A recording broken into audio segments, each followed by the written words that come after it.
Hey there, today we're going to look at how to make images move in CapCut PC. So let's get started. First, open CapCut and get your image into the timeline. Over here, I'm dragging the image directly onto the timeline, but you can also use the import button. After that, change the ratio to 16:9 if needed and resize the image as required. Then, stretch the image on the timeline to the duration you want it to appear. Now move the playhead to the start of the image. Over here, position your image to where you want the movement to begin, let's say the left side of the screen. After that, click on the image and go to the video section in the top right.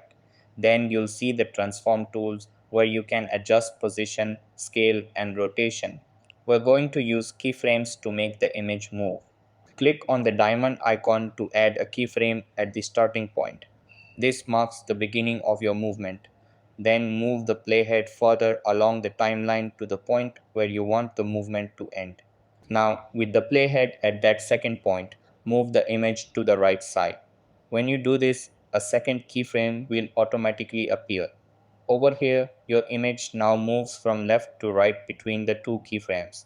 Then, if you want the image to pause and then return, move the playhead forward again, add another keyframe to keep the image in place, and then add one more keyframe after that where the image moves back to the left. And that wraps it up. Appreciate you watching. See you in the next.